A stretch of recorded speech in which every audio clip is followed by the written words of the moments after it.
So, thank you for coming. The Department of Philosophy wants to welcome us to the first installment of what we hope to have be many of, titled From Inver Hills to, and I'll allow you to answer this one, where? Antarctica. Antarctica. So, so my name is Shane Stroud. For those who don't know, I am the philosophy instructor here at IHCC. This series is supposed to provide students with kind of a more rounded sense of the possibilities that are out there, perhaps, than some are led to believe. Because everybody I'm going to invite was just somebody that was a student here, that from waves that are hard to explain, went from here to Antarctica. The next one will be Colombia. The story, the list goes on and on. So yeah.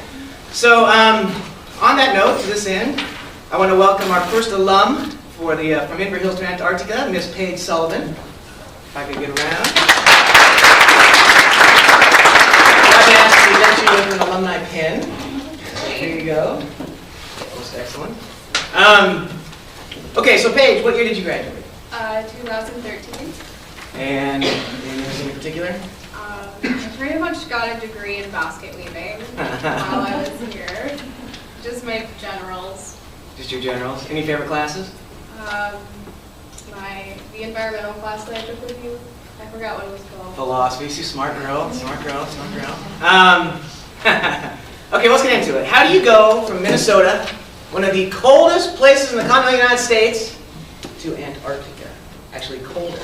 Well, I was dating someone and his parents had been working down there for a few years and they didn't really have to convince me to go because I had nothing going on after college, and so they helped me get a job down there. So I just basically met someone who knew people who worked down there. And how did his parents get started? Well, his dad's uncle went to a job fair. Interesting. And found out there. That's a side note. So, have you done a lot of traveling before this? Not really. My mom's a flight attendant, so we go to like Florida and Massachusetts and every year, but not outside the country. But not like Thailand. No. I went to Australia once on a school trip. So you'd actually been down there? Yep. So I take it you can't just book a flight to Antarctica on Expedia. Right? What was the process? Like, how do you go from here to Antarctica? Well, the company that you work for, they pay for the flight all the way down there and your hotel rooms, because you fly down to Christchurch, New Zealand, and then from there you go down to Antarctica. And you can stay in Christchurch, like, depending on how long, there might be weather delays, so that's a nice vacation before you go somewhere super cold. And do you have to pay for everything when you're on that, or are they picking up the tab? They pick up the tab. Like, they pay you, I forgot what it's called, per diem. Mm-hmm. Yeah. And they pick up everything else along the way? But you pay for your food, but then they reimburse it, sort of, like they... Sort of? Or they do. Okay. They give it to you in like a paycheck. Okay. So you were at, how's it pronounced? McMurdo. McMurdo, she called it McMurdo. How's it actually pronounced? McMurdo. McMurdo? So yeah, she sent me this hat from down there, that's what, I dig, it's my favorite hat right now, especially since the Cardinals suck. What does that mean? How many stations are there down there? Like, all over the world, countries have stations down there, so I think at least 50 or so. Really? There's a big number. But the U.S. has 3 stations. We have the Palmer Station, South Pole Station, and McMurdo. I always want to say McMurder. And why do you want to say McMurdo again? Because I don't know why. It fits. It fits. You have to be there to understand, huh? Which one did Metallica play in? They played at a base owned by Argentina. Oh, Argentina. So Argentina invited Metallica down. How cool is that, right? All right, so tell us, what kind of work were you doing down there exactly? When I was down there, I was washing dishes and cleaning toilets and working in the store and selling booze to all the scientists. Booze to all the scientists, huh? What's the highest selling booze? I think liquor. Like, just all liquors in general? Or? Yeah. What did you enjoy most about the job? was really fun. The people I worked with were crazy and fun. That We question. all moved around a lot. And what did you despise most? I guess cleaning the toilets, especially after we got fresh produce after so long. That was rough. There's a line of thought I wouldn't have thought of. So I looked at your pitch and you were down there quite a bit. Just how often do you guys party down there? Like every weekend. We work 6 days a week and have 1 day off. And it's just So rage people just central? let loose on their Saturday night. And is there like any kind of regulation? Yeah. If you are like sloppy drunk and falling over, and well, people have gotten fired for falling asleep in the stairwell. I fell down the stairwell once, but no one found out, so I was good. I didn't get fired, but there have been people who've gotten fired for just drinking like a lot and just and getting into fights. So you can do anything as long as you don't basically disrupt the flow too much. Right. Yeah. Interesting. So okay. Question. If I may. Yeah, go ahead. What happens when you get fired? Because did they just ship you out right away, or do you have to sort of around there a few Yep, days? they, well, the next available flight can come, you're like straight on that plane. Either it could be the next day. During the winter time, it's like we get a plane every 6 weeks. So if you get fired within the first week you're there, then you have to wait like 5 weeks and you just sit in your room. Did that happen down there? I don't know if it did, but it could. Someone quit like 2 weeks before the plane was supposed to come, so they just sat in their room and just hid from everybody. That sounds very similar. I worked at a security facility. You see the same kind of phenomenon. So be grateful that when we're fired up here, we can just go right back up. Right, yeah. Or at least keep that in mind if you're going to quit, right? So what was it like? I assume you got out and got to hike around a little bit. What was it like hiking in Antarctica? It was overwhelmingly cool. It's really white. It was great. I don't know how to explain it, but I would always forget I was down there, and then I'd go on hikes and be like, I can't believe I'm here. Yeah, I've been there at the same time. So what, if you had to kind of, what surprised you most? The most surprised you had to do was that? You would have never thought of that. I have no idea. Really? Nothing surprised? Nothing kind of threw you? Well, everything surprised me. I guess one thing was the bug.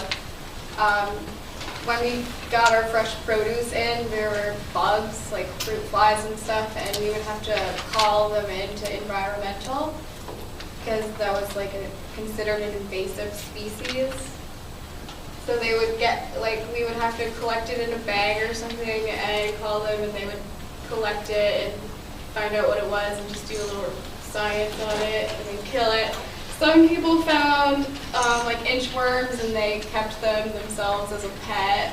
You can't, you can't have cheetah pets down there. I wanted to bring down sea monkeys, but I wasn't. That they would somehow get out and breed, or...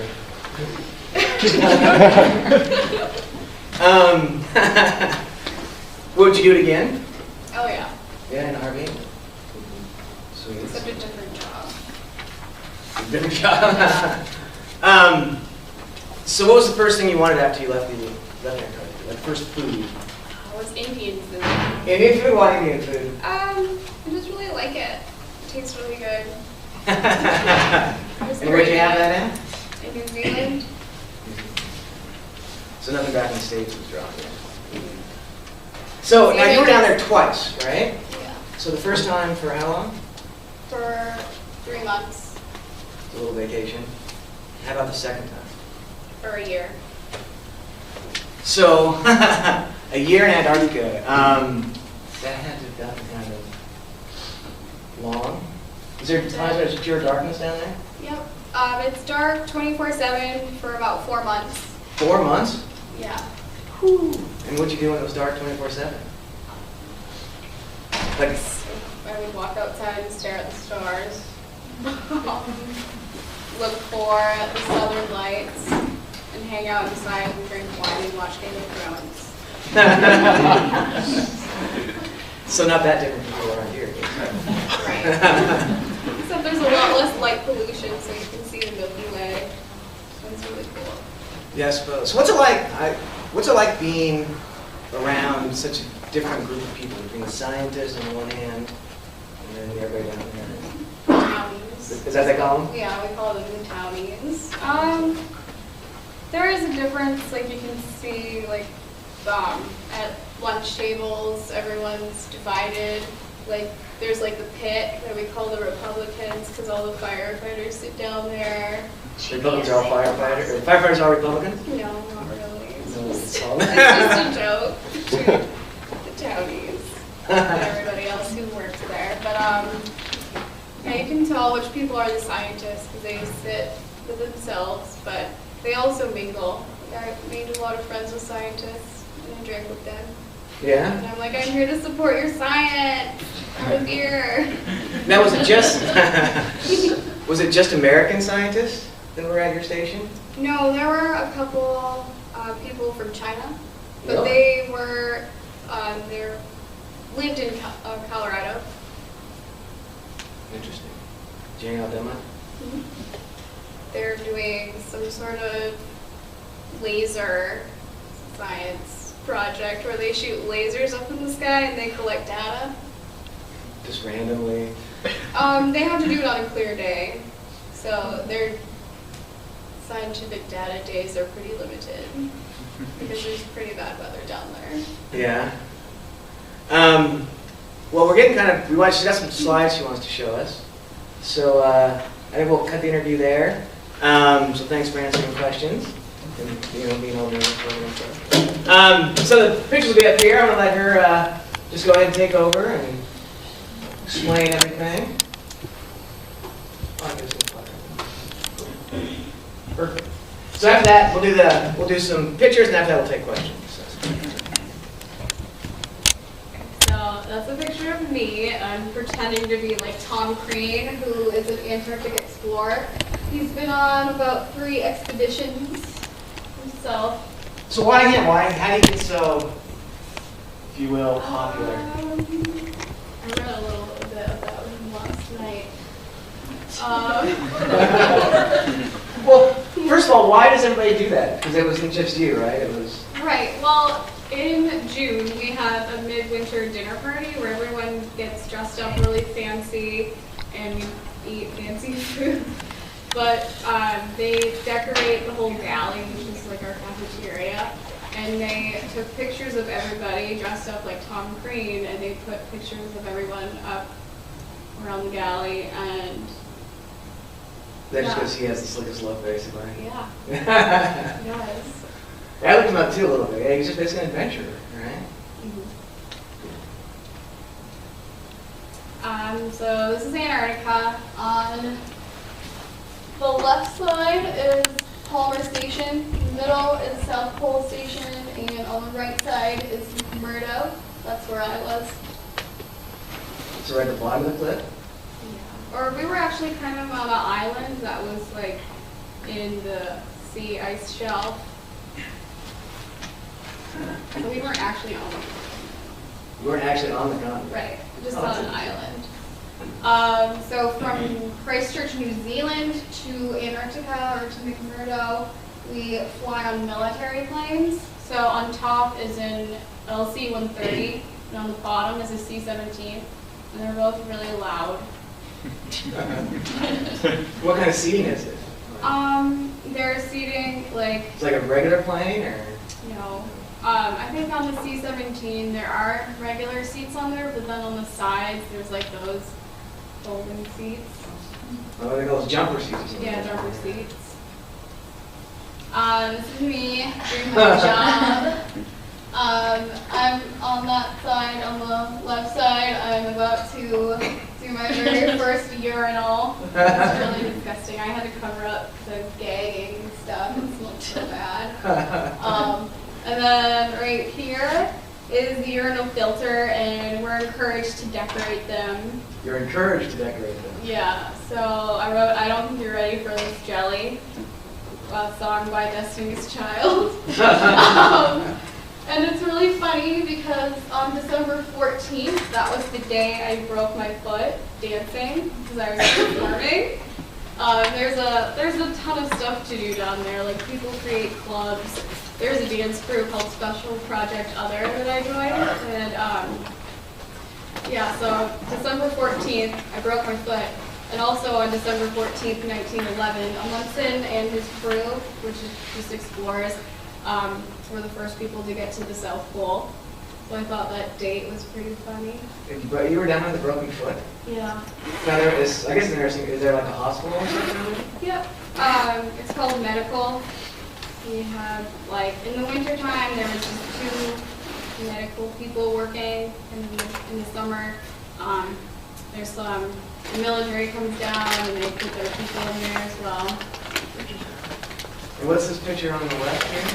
On the left. Or on the right, your left. On the right, I am stalking the booze with my friend. And that was part of my job too. Looks like a lot of booze. Oh yeah. And what's the deal? I gotta ask the guy with the wolf Oh, he was trying to scare me, but it didn't work. Yeah, there's a lot of fun stuff to do, like boondoggles, which is just a field trip of sorts. I went to the tongue of Erebus, which Erebus is the most southern active volcano.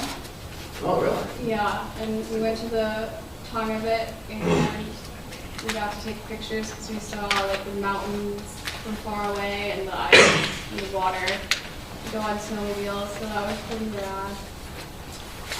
We do things down there like Happy Camper, teach you basic winter survival skills, like overnight. And the guy on the right is doing like Tetris. That was pretty funny. I was wondering what that was. So, you guys go where you live? Did you complete it, or was that just? That was like, there had been other groups that went, and so we each just added on to it. And then this is the ob tube. You get to go down in a tube that's literally submerged into the ocean, and you can hear the seals and even see them if you're lucky. I have a video. Yeah, I don't want to see that. This is what it comes from. This is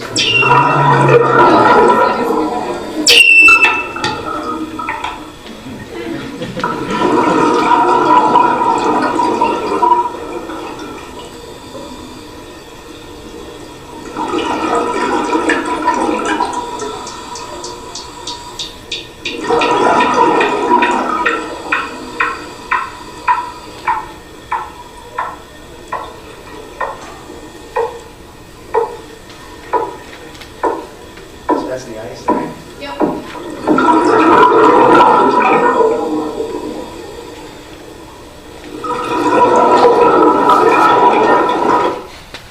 And those were the noises that you heard when you were in the tube, which was really cool. How far down the tube go? I'm not sure. Maybe like 4 feet? Yeah.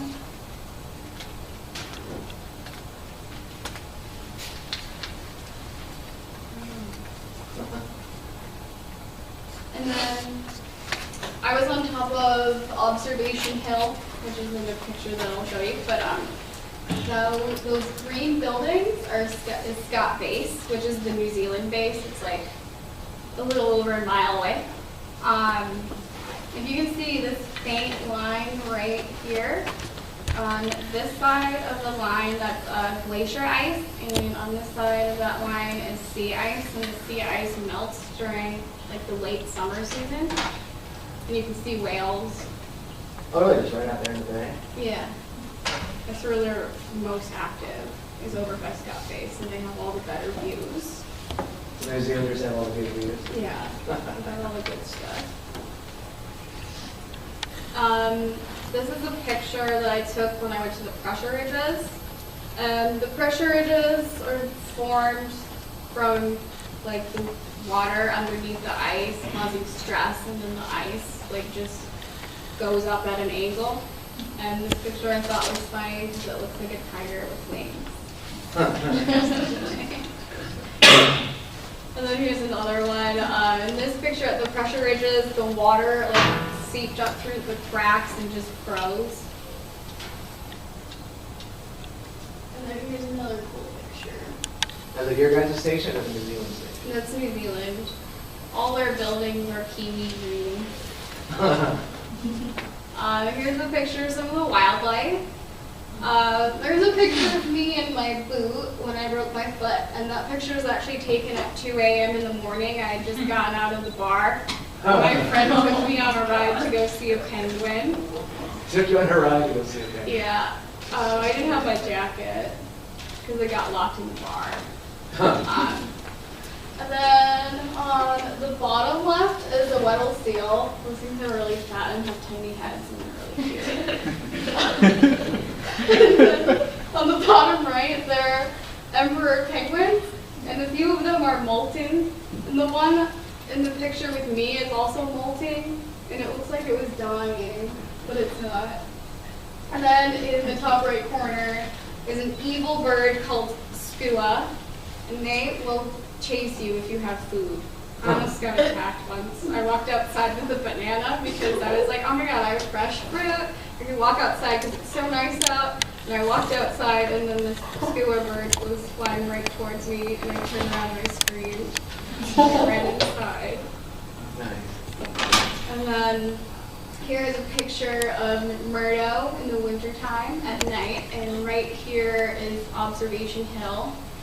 It's a tradition to, on New Year's Eve, to climb up that hill and just drink wine or champagne. It's a pretty big hill. Mm-hmm. How long did it take you that? Like 10, 15 minutes, not that long. And then here's a picture of the Milky Way and the Southern Lights. Whenever I saw the Southern Lights, they were pretty lame. They just looked like little white wisps in the sky that were moving, but that was still pretty cool. The cameras down there, they just pick up colors that you can't see with your naked eye. So the pictures look a lot cooler than what they really do. Like this one. So this looks cooler because of the camera. Yeah. If you were looking at it, you would kind of wonder. Terrific.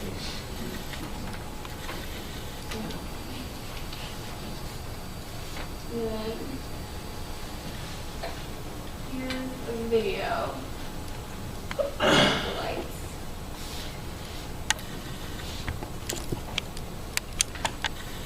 Yeah, so I guess then Southern Lights, you're right on, huh?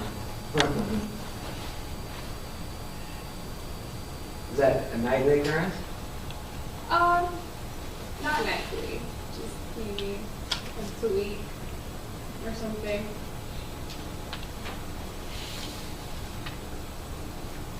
And then we do a lot of fun partying down here. On New Year's Eve, we had like a concert and we named it Ice Stock.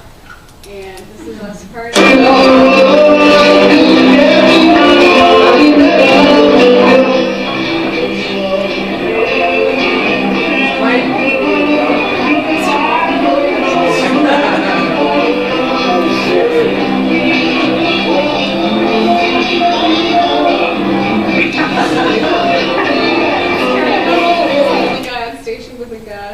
You see only a guy on station with a gun. Yeah. That's the guy with the gun. And then this is a video of Con 1, which means Condition 1, and I'll just let you guys see for yourself what that looks like.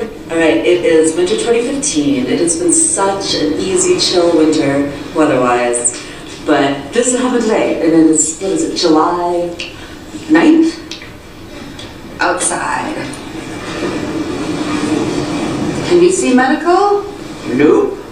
Can you see anything? Nope. This is crazy. Currently rated Con 2, but to me this is definitely Con 1. There comes a person. Did you even see him coming? Didn't even see him coming. What do you reckon?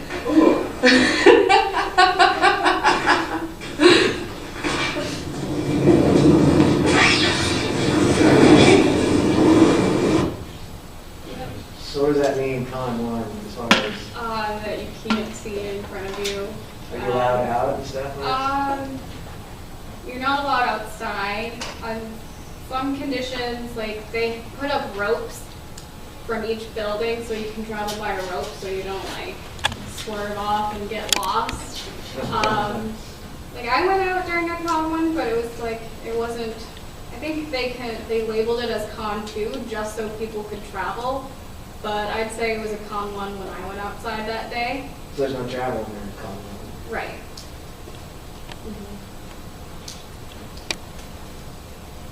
I'll show you another video. That's my friend from Antarctica. He's in Palmer Station right now. He's in Palmer Station right now?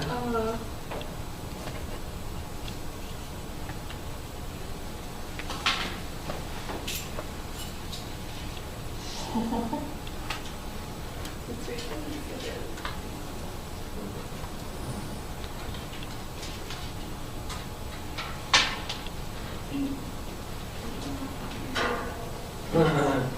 It's technology, it's always Okay, I don't have a video. That's what everyone wants to do. I guess future travels, I would like to go to Germany. We'll do the slide again. So now wait, that's your next line of attack? Just come back. Yeah. Next plan of attack is Germany, in the Bavarian Alps, working at this military lodge and resort. Seriously? Yeah, I want to do that. So how'd you hear about this? From people down in Antarctica who do other contracting jobs. Cool. So how many places could you go? Like, you know, here's anywhere? Yeah, well, there's Greenland, Alaska, there's Kwajalein, there's an island off like near Hawaii. You'd be in Hawaii? Yeah. Sounds very fantastic. Yeah. Excellent. Let's open up to questions if there's any. Yeah. So if not, all right. Yeah, go ahead. How are the laws different over there than here? There's an Antarctic treaty where it protects like the animals down there, the plants, if there is any. And well, on my station, like on the U.S. stations, we still have the U.S. laws, but I don't know, more lenient. So each station's laws are touring country. Right. But it's just, Antarctica is just a joint sovereignty. So, yeah. There's no really, like, boundaries of land. It's just all political. Cool. Yeah. How much of a military appearance was there? Like, how much military was there? There's pretty few. Like, we had people go down there for military work. They worked a lot on the airfield, helping, and with like the LC-130s and the C-17s, they were on those, operating them. And we have a dorm specifically for military personnel. So there were people, like military people down there, and I made a few friends. What about science at the same time? Like, how much of a presence was there for like science purposes? There in the summer season, science like has a huge presence, but in the winter time, there's probably only like 2 scientists down there. Oh, geez. Yeah. So if there's only 2 scientists, they just keep it right down there just because they have to kind of keep everything. Yeah. So do they, so is it like if you want a contracting job like that, you just need to know somebody? That, or you can literally just apply and like spruce up your resume. Okay. How many people down there, I mean, I probably know some boys, but how many people think that have gotten there because they knew somebody or just like a random apply? Did you know those? Does that make I sense? think it was like a mixture of both. I take it you applied to some government site. Yeah, or I applied, I can bring it up. PAE.com, I think is one. That's like all the heavy mechanic work, like electricians and plumbers. That's where they apply, like, for, PAE.com.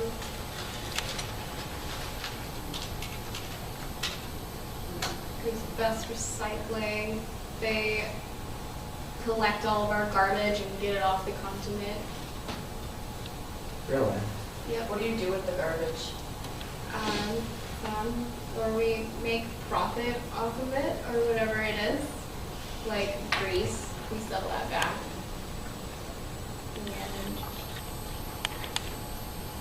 And we burn our food patties.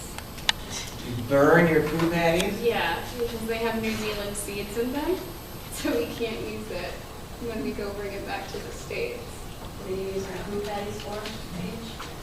We burn them. Oh, what do they use for though? Soil and plant them. Sure, well, we used to have to, in the Caribbean, we used to have to burn the food too, so. Burning food is a worldwide phenomenon. Yeah, so contractors, if you guys want to apply, is PAE.com. Best Recycling, and there you're just doing garbage. You know that guy. So that'd be the easy intro job.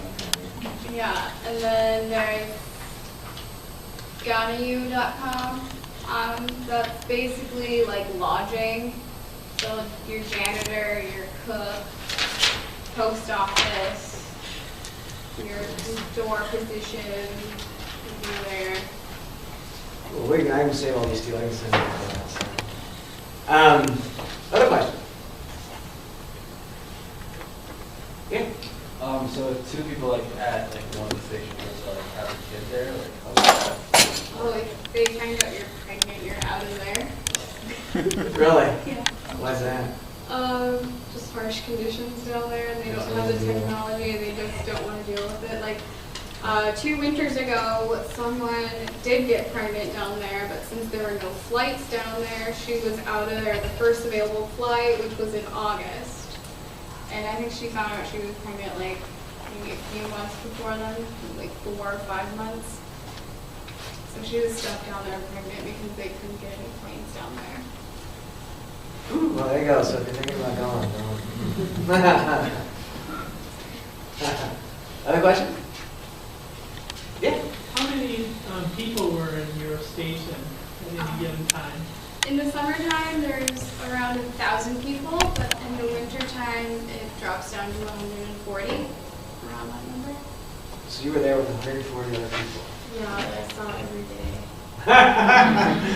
You say that like it was just the most enjoyable thing about being there. It's pretty enjoyable. Yeah, go ahead, man.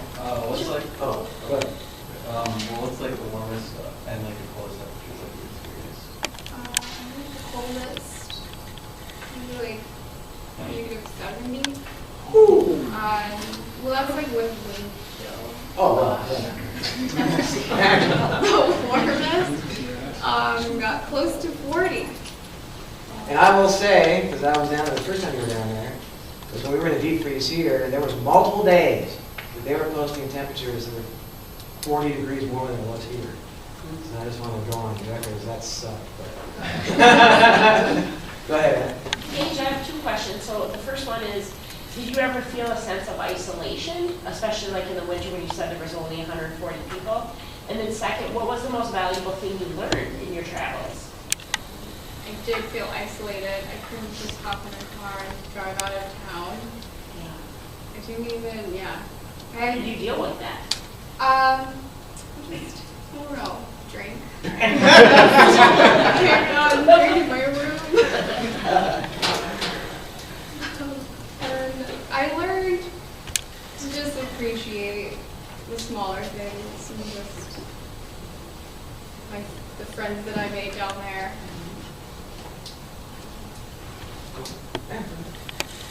So during those 4 months, when you say it's just, there's basically no sun, do you ever run any weird issues like keeping track of time or? Yeah, like an example, during the summertime, it's 24/7 daylight. Yeah. So I would like come home from work, take a nap, and then wake up and I couldn't tell if it was AM or PM, and then I was like, I'm late for work. But then I wasn't. I do that here.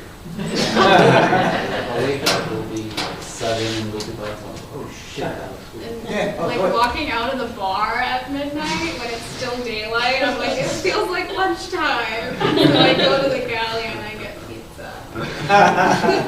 And then they get mad at all the drunks for going to get food. How many hours a day would you work?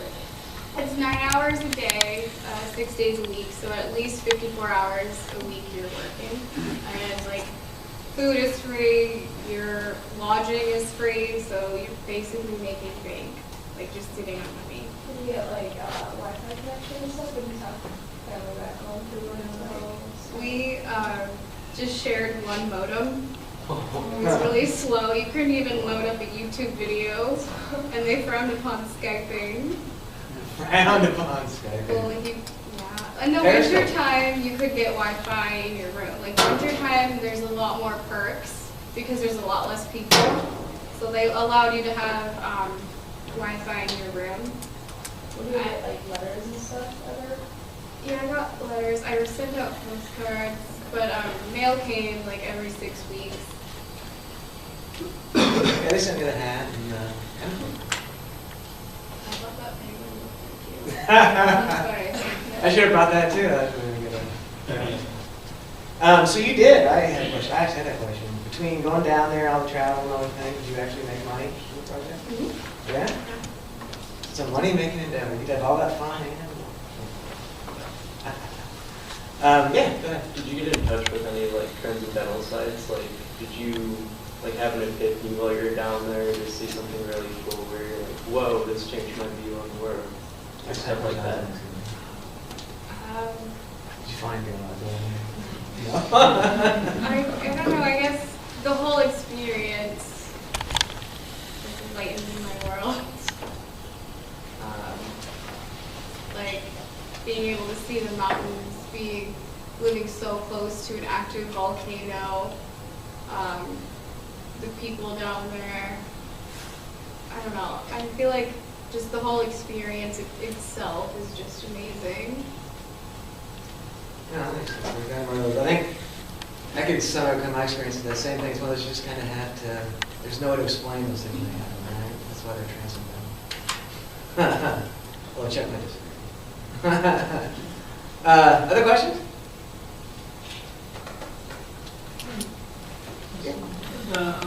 You must have had a contract, or how did they, because they were investing in you to fly you down there, what kind of things did you have to be screened or agree to or talked into before you went?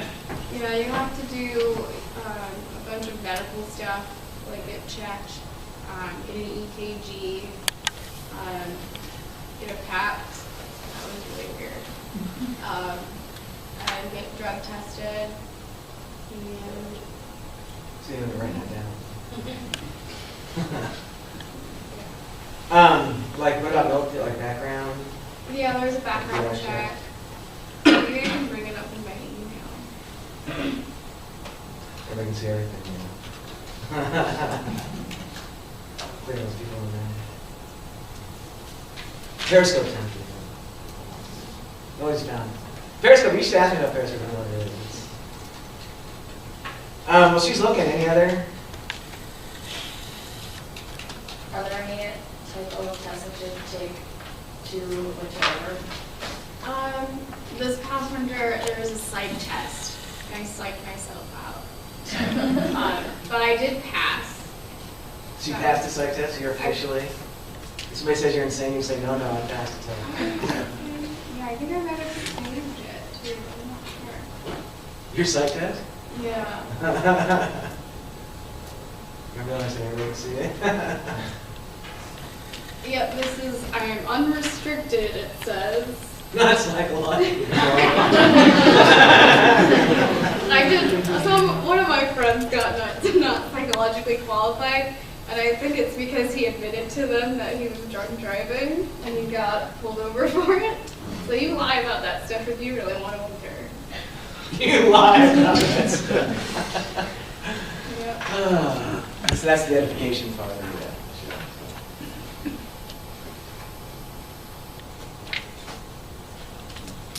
What was the contract on for? It's talking about my path. Here is it. Is right there. BQ packet.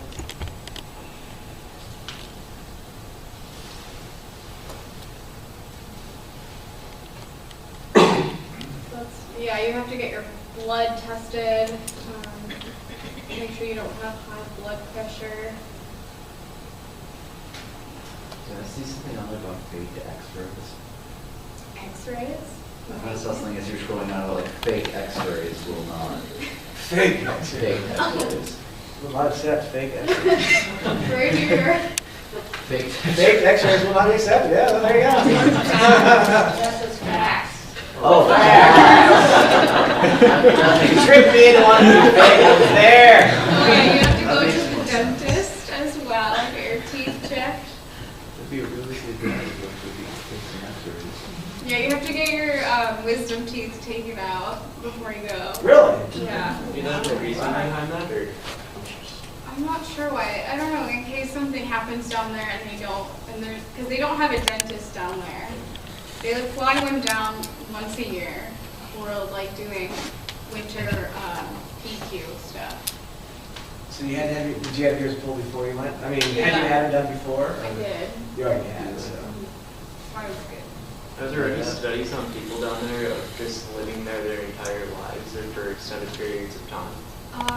No, there's no native people down there, but once the treaty ends or expires, like Argentina is already on top of that, they're encouraging pregnant women to go down there and just have babies. Really? Yeah. Because when the treaty ends, what's the... Well, I wish I took a picture of this, but there's a picture in one of the bars, and it's titled When the Antarctic Treaty Ends, and it's basically our station, but with roads and cities and like buildings and stuff. Also, the argument is once the treaty that's very probably held by the NSF and the scientists, once that treaty ends, the government's going to develop it, basically. Right.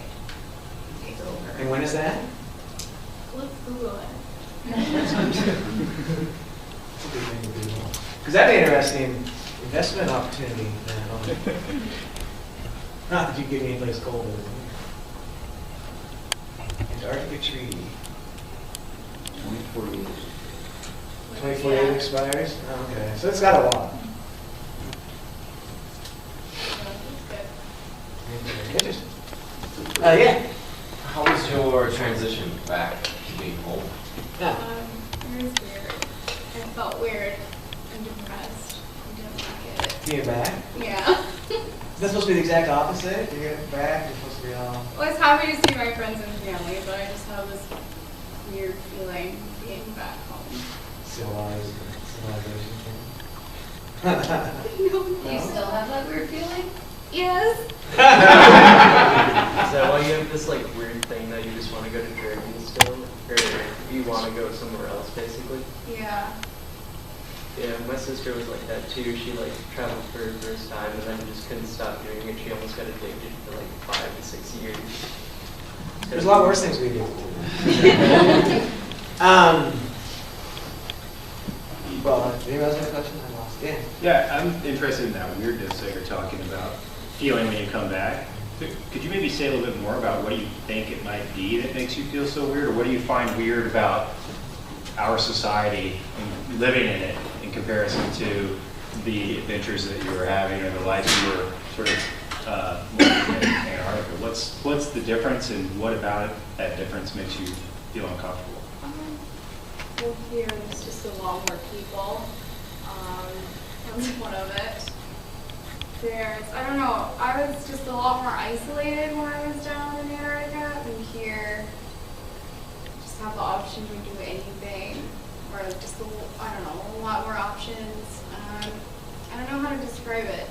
Well, see, most people would argue that having more options is a good thing. And it sounds like you're almost suggesting it's almost what you're telling you. It is. That's why when you're like, do you want right or left? I was like, I don't know. Whichever one you don't sit in. Yeah, go ahead. Are you under contract to work for a certain amount of time before you can quit or decide you want to leave? Yeah, like during the summer season, the contract is like from October to February, or it can be shorter than that. There are positions, like if you quit, we have like alternates that take your position, so their season would be shorter, whatever. And in the winter time, the winter season is from middle of February all the way to October, so it's a lot longer. You can quit, but you're just out on the first flight. Or stuck in your room. We're starting to And then, do they provide like appropriate like coats and winter stuff? Actually, the sweatshirt looks like the coat that we wear. I just noticed the sweatshirt or hoodie. Like, we get big reds, so this sweatshirt is supposed to mimic a big red, and on the back of it, there's this gray thing, a reflector. And that's pretty cool. So you run over the winter anyway? Yeah. So they provide all the clothing, all the winter gear. Yeah, maybe you can. Yeah, jump on one of your slides when you're building that igloo. Oh, yeah. I don't know where I crossed out, but we call them our big reds.